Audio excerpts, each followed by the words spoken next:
Coucou la communauté, bienvenue à tous et à toutes, j'espère que vous allez bien. Je vous retrouve, je suis contente. Je me suis, je me suis mis dans l'ambiance de la vidéo. J'ai eu envie de vous faire un petit coucou et puis de partager, toujours partager en vidéo au niveau virtuel, au niveau des énergies. Et voir un petit peu ce qui va se passer pour ces énergies de pleine lune en balance. Nous allons avoir une pleine lune qui va entrer dans le signe de la balance le jeudi 6 avril 2023. Donc nous sommes au mois d'avril dans cet axe au niveau astrologique en bélier balance, en signe solaire bélier et pleine lune en balance. Bélier, c'est l'identité, ça peut être l'ego, c'est la conscience du jeu. C'est quand l'enfant, dans sa construction, à un moment donné, est dans sa construction individuelle et commence à s'approprier, à se reconnaître dans le jeu, dans le fait d'être un être à part entière.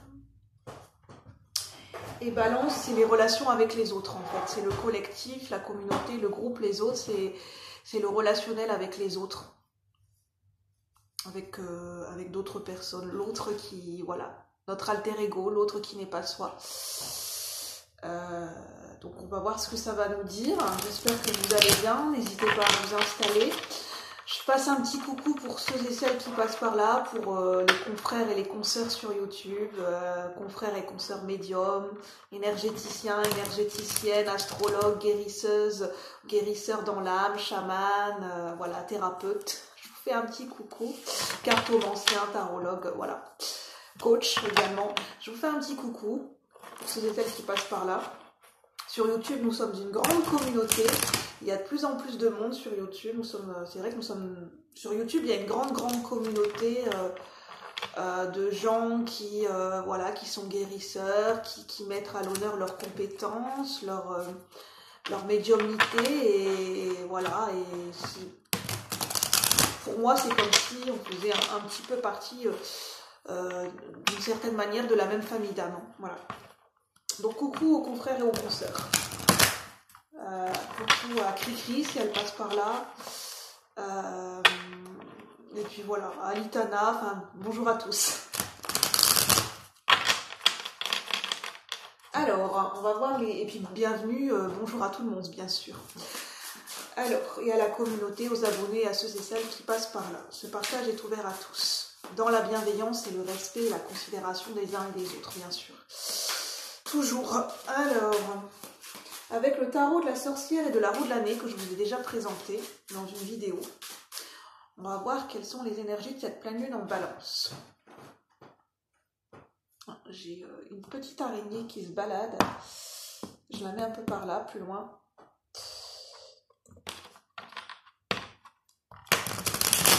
Ça m'arrive de faire des petites pichenettes, des petits insectes, j'aime bien, mais voilà quoi. J'aime bien quand c'est un peu plus loin de moi, on va dire. Je suis pas, voilà. Elle peut se balader plus loin. Voilà, elle est plus loin, il n'y a pas de souci. Enfin, je crois que c'est une petite araignée, je me sens.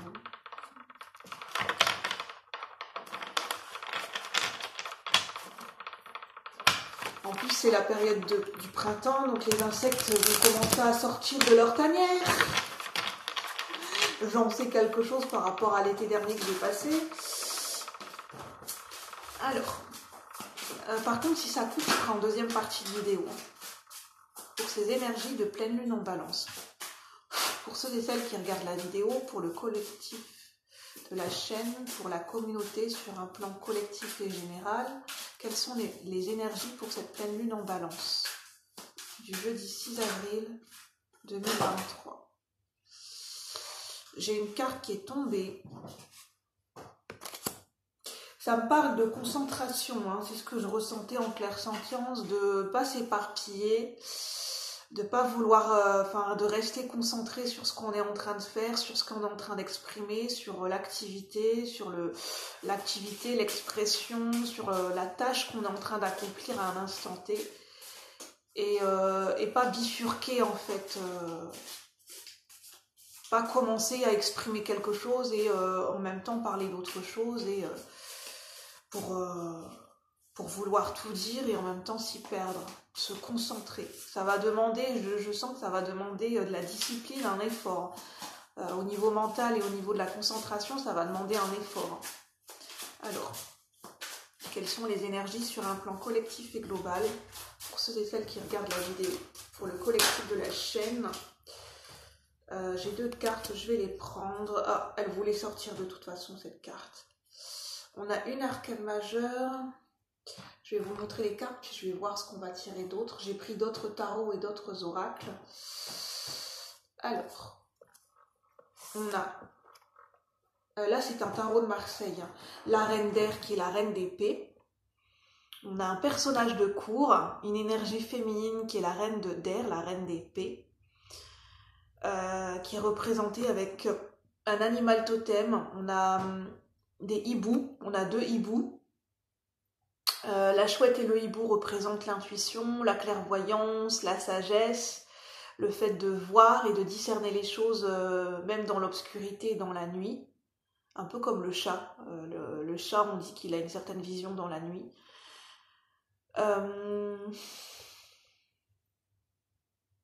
On a cette idée de rêve avec les nuages. De rêve. Oui, de rêve.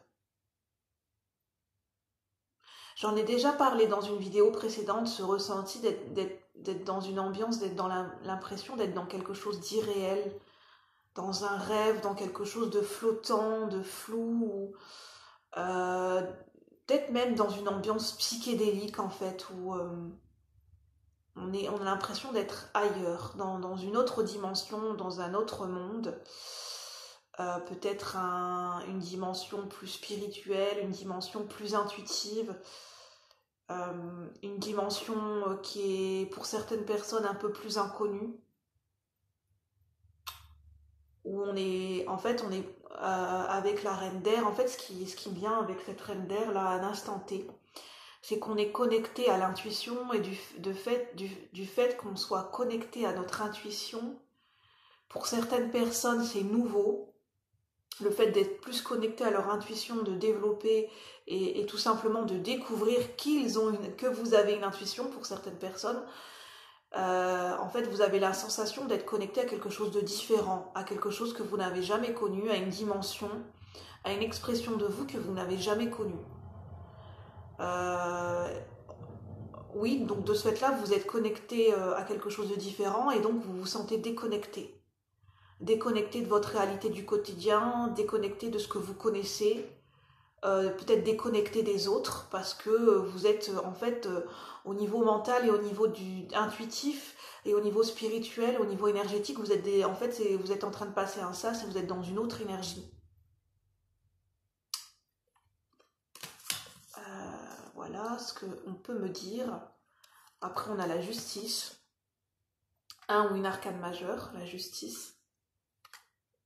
En 8, dans le tarot de Marseille c'est en 8 la justice, et puis on a le 5 d'eau, donc les coupes, l'eau ça représente tout ce qui est émotion, affectif, relationnel, l'énergie du cœur.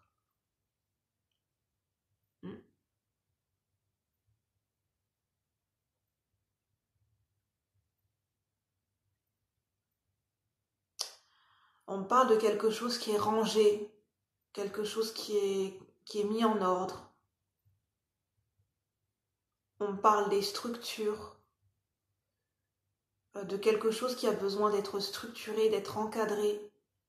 Pas dans le côté rigide, mais dans le côté apaisant, lié à une stabilité. Ça peut être au niveau des émotions, mais ça peut être au niveau d'une relation.